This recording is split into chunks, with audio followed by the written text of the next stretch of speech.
करुणा जी बाजार से सब्जी खरीद कर घर जा रही थी। रास्ते में उसी की मुलाकात उसकी जेठानी की बहू शारदा से हो गई। शारदा, नमस्ते माँ जी, आप सब्जी लेकर जा रही हैं? संजना कहीं गई हुई है क्या? करुणा, नमस्ते बहू, कैसी हो? संजना घर पर ही है। वो उसने क्लाउड किचन का काम शुरू किया है, इसीलिए मैं उसकी हेल्प कर रही हूँ।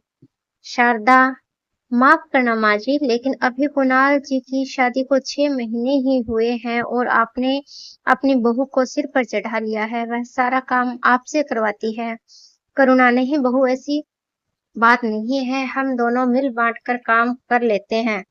जब उसके पास ऑर्डर नहीं होते तो वह मुझे काम नहीं करने देती, लेकिन जब ऑर्डर आ जाते हैं तो कुछ काम मुझसे करवा लेती है। शारदा, अब मैं क्या बोलूं माँ जी, जैसी आपकी मर्जी। अच्छा, अब मैं चलती हूँ। घर आकर करुणा जी देखती हैं कि संजना किसी से फोन पे बात कर रही थी।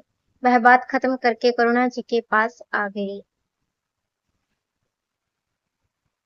लेकिन कभी कभी इतने ऑर्डर आ जाते हैं कि मुझे अकेले ही संभालना मुश्किल हो जाता है। करुणा, मैं सब समझती हूँ। वैसे भी सब्जी खरीदना, मार्केट जाना, घर घर आ सामान लाना, ये सब काम तो मैं बहुत सालों से कर रही हूँ।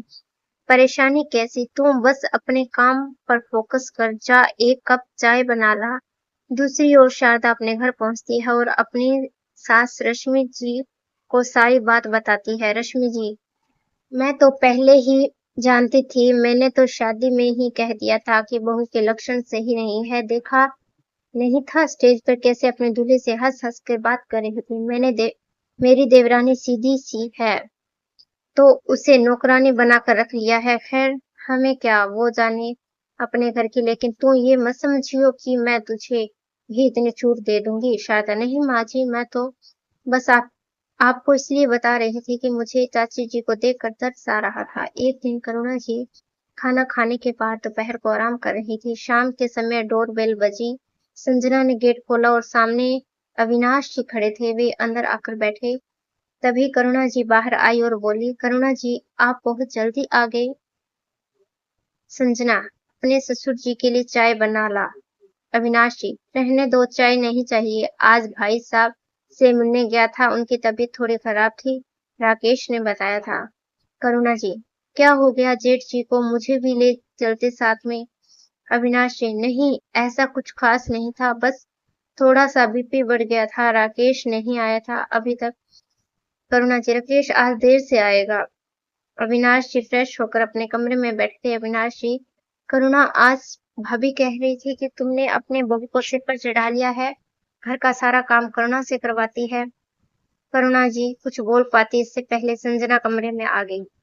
उसने सब सुन लिया था। उसने खाने की थाली रखते हुए कहा, संजना, पापा जी मुझे माफ कर दीजिए। आज से मैं मम्मी जी से कुछ नहीं करवाऊंगी, चाहे मुझे अपना काम बंद करना पड़े। करुणा जी, चुप रह बहू, मैंने तुझसे कोई शिकायत की है? बोलने दे जिसे जो बोलना है। मैं अपनी बहू का हर काम में साथ दूंगी। तू काम बंद नहीं करेगी, नहीं तो मैं गुस्सा हो जाऊंगी। संजना की आंखों में आंसू बह रहे थे। अविनाश जी, बेटी, मैं तो बस ये बता रहा था कि भाभी क्या कह रही थी। तुम चिंता मत करो, हमें तुम्हारे काम से कोई परेशानी नहीं है। संजना, लेकिन मम्मी जी आपको बहुत परेशानी होती है, सारा दिन कुछ न कुछ काम कर लगा रहता है। करुणा जी, बहू, मैंने बोल तुझे हमेशा अपनी बेटी ही माना है। तेरे लिए मैं कुछ भी कर सकती हूँ। हमारा रिश्ता सास बहू का नहीं, माँ बेटी का है। चिंता मत कर, जिसे जो बोलना है बोलने दे। इसी तरह समय बीत रहा था। एक दिन करुणा जी सुबह उठकर ड्राइंग रूम में आई तो देखा संजना किचन में नहीं है। करुणा जी उसके बेडरूम के पास पहुंचे और आवाज दी, करुणा जी, राकेश, संजना को जगा दे। आज के ऑर्डर के लिए क्या सामान लाना है उसकी लिस्ट बना दे। राकेश, मम्मी, वो संजना को तेज बुखार है। करुणा जी ने अंदर आकर देखा संजना को तेज बुखार था। संजना, मम्मी जी, मैं बस अभी गोली खाकर आती हूँ, किचन में देखूंगी क्या सामान है क्या नहीं है। करुणा जी, नहीं, तू बस आराम कर, मैं अभी तुझे दवाई देती हूँ, आज तो कुछ नहीं करेगी। संजना, नहीं मम्मी जी, अगर ऑर्डर टाइम पर पूरे नहीं हुए तो रेटिंग गिर जाएगी। मैं बस थोड़ी देर में आती हूँ। करुणा जी, नहीं, ला अपना फोन दे, मैं देखती हूँ क्या भेजना है। संजना के मना करने पर भी करुणा जी नहीं मानी और उसका फोन लेकर ऑर्डर चेक करने लगी। फिर वो फटाफट किचन में गई और सारे ऑर्डर एक के बाद एक पूरे करने लगी। शाम तक सारा काम निपट गया। रात को करुणा जी संजना के कमरे में गई। करुणा जी, बहू तुझे तो अभी भी तेज बुखार है। राकेश, एक काम कर, तू अपना पापा के पास सो जा, मैं आज संजना के पास रुकूंगी। संजना, मम्मी जी मैं ठीक हूँ, आप अपने कमरे में सो जाइए, यहाँ आपको नींद नहीं आएगी। करुणा जी, चुप रह, बस तू आराम कर, बाकी हम पर छोड़ दे।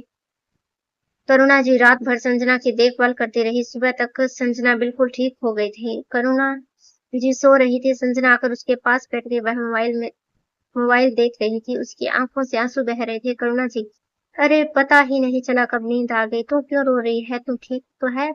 संजना, मम्मी जी मैं बिल्कुल ठीक हूँ। कल आपने बाहर ऑर्डर भेज दिए, वो भी अकेले। करुणा जी, क्या हुआ? कहीं कुछ गलत तो नहीं चला गया? किसी की कम्प्लीमेंट तो नहीं की ना? बताना क्यों रो रही है?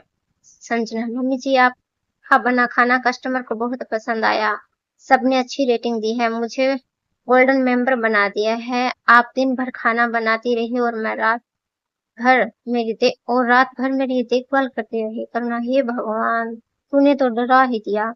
पागल, मैंने कहा था कि तू मेरी बहू नहीं मेरी बेटी है। क्या एक माँ अपनी बेटी के लिए इतना भी नहीं कर सकती? संजना अपनी सास से लिपट गई।